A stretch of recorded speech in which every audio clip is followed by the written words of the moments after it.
Halo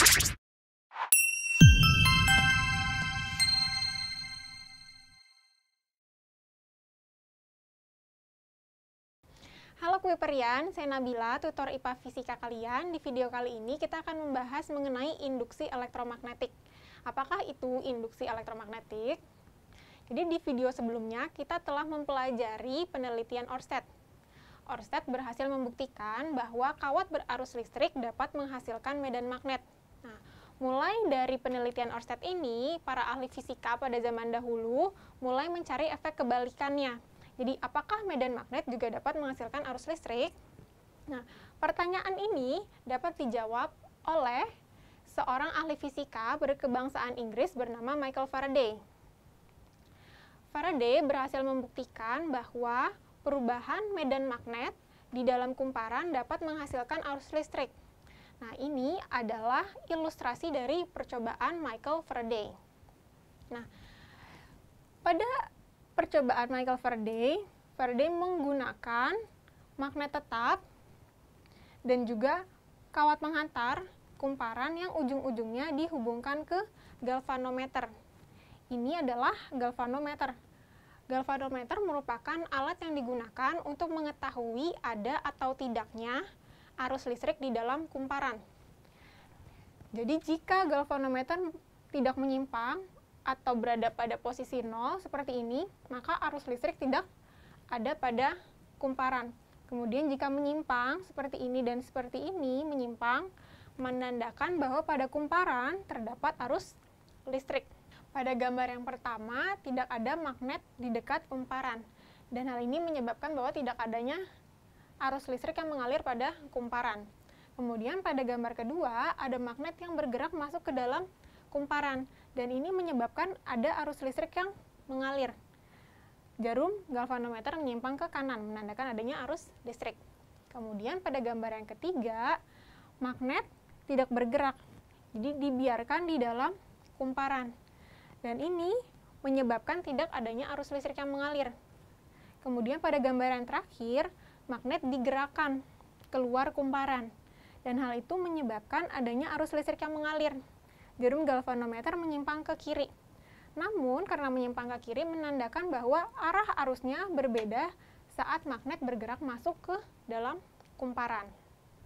Nah, jadi dari percobaan ini dapat dibuktikan bahwa magnet yang bergerak masuk dan keluar kumparan menyebabkan timbulnya arus listrik. Sedangkan saat magnet tidak bergerak atau diam saja, menyebabkan arus listrik tidak mengalir. Timbulnya arus listrik ketika magnet batang digerakkan masuk dan keluar kumparan menyebabkan timbulnya arus listrik.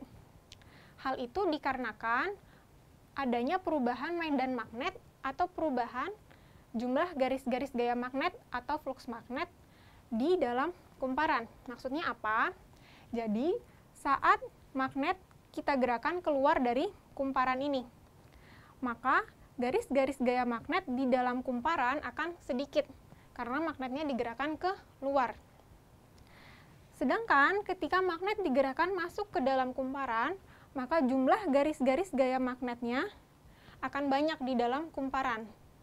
Nah, ketika kita gerakan magnet keluar dan masuk, maka akan terjadi perubahan jumlah garis-garis gaya magnet di dalam kumparan atau adanya perubahan medan magnet di dalam kumparan. Dan perubahan medan magnet di dalam kumparan inilah yang menyebabkan timbulnya arus listrik. Nah, di sini ada istilah baru, flux magnetik. Flux magnetik ini sama saja dengan jumlah garis-garis gaya magnet. Nah, jadi terbentuknya arus listrik karena terdapat perubahan medan magnet atau perubahan jumlah garis-garis gaya magnet di dalam kumparan. Inilah yang disebut dengan induksi elektromagnetik. Jadi, peristiwa induksi elektromagnetik merupakan peristiwa terbentuknya arus listrik dikarenakan adanya perubahan medan magnet atau perubahan jumlah garis-garis gaya magnet di dalam kumparan. Nah, terbentuknya arus listrik melalui proses induksi elektromagnetik menandakan bahwa terdapat beda potensial di kedua ujung kumparan. Jadi ada beda potensial di kedua ujung kumparan. Dan beda potensial di kedua ujung kumparan karena pengaruh dari induksi elektromagnetik disebut juga GGL induksi. Sedangkan ada juga istilah arus induksi. Arus induksi merupakan arus listrik yang dihasilkan dari proses induksi elektromagnetik. Nah, jadi kita ada istilah baru, GGL induksi dan juga arus induksi. Nah, kemudian terdapat 3 faktor yang dapat mempengaruhi besarnya GGL induksi. Jadi sebenarnya besar kecilnya GGL induksi ini dapat dilihat melalui jarum pada galvanometer. Jika jarum galvanometer menyimpangnya besar, menandakan bahwa GGL induksi dan arus induksi yang dihasilkan besar. Namun jika menyimpangnya kecil, maka berarti GGL induksi dan arus induksi yang dihasilkan kecil.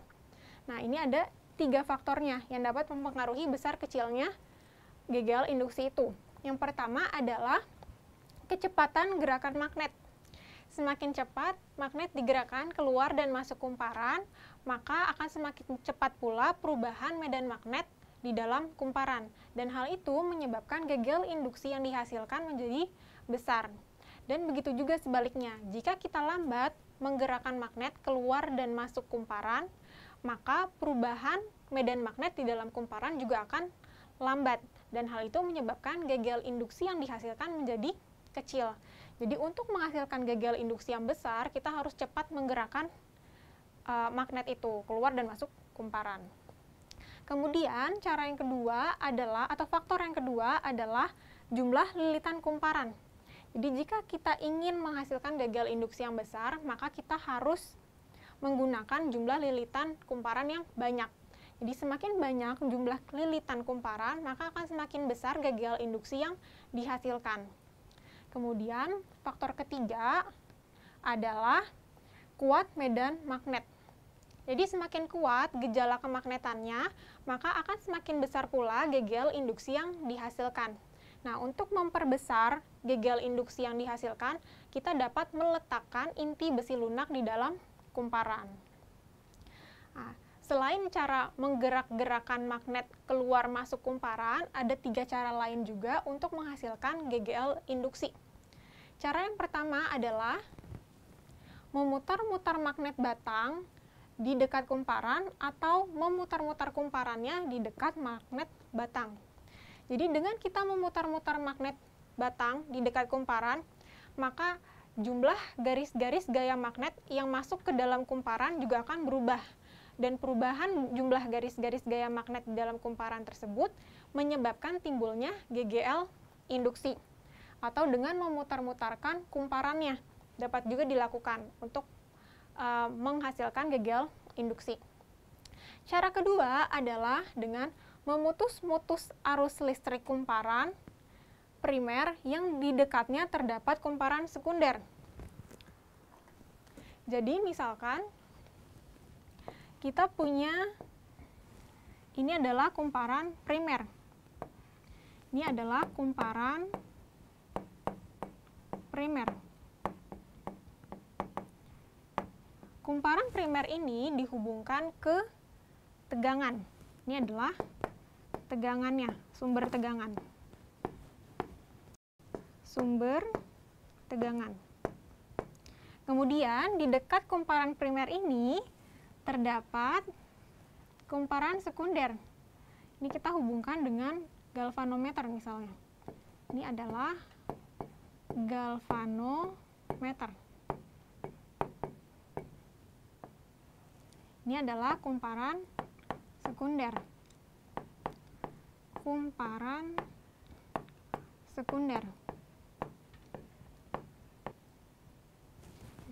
Nah, sekarang bagaimana arus listrik dapat mengalir di kumparan sekunder?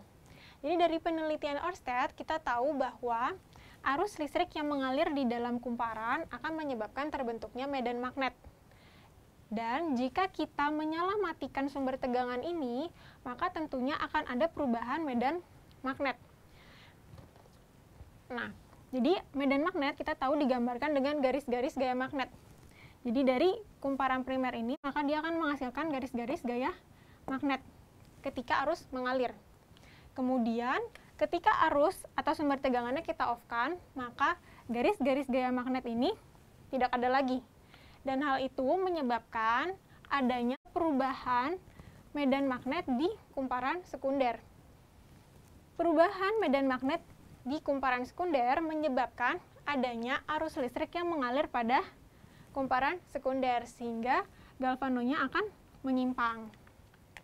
Nah, selain cara tersebut, ada juga cara dengan menggunakan aliran AC pada kumparan primer, di mana di dekat kumparan primer ini diletakkan kumparan sekunder. Jadi, misalkan di sini ada kumparan primer, di mana menggunakan tegangan AC. Dan di sini ada kumparan sekunder yang kita hubungkan dengan galvanometer. Di kumparan primer,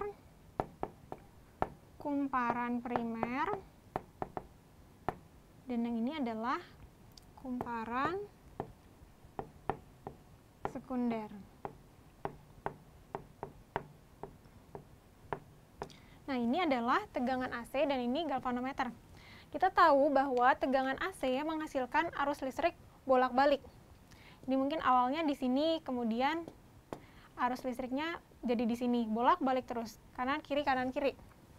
Nah, arus listrik bolak-balik ini menyebabkan medan magnet yang dihasilkan oleh kumparan primer menjadi berubah-ubah.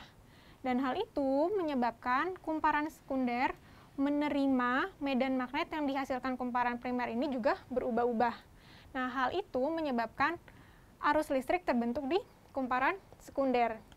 Jadi, dari pembelajaran ini kita tahu bahwa perubahan medan magnet di dalam kumparan dapat menyebabkan terbentuknya arus listrik di dalam kumparan tersebut. Nah, jadi selesai pembahasan untuk pengertian induksi elektromagnetik. Semoga bermanfaat. Salam Kuiper.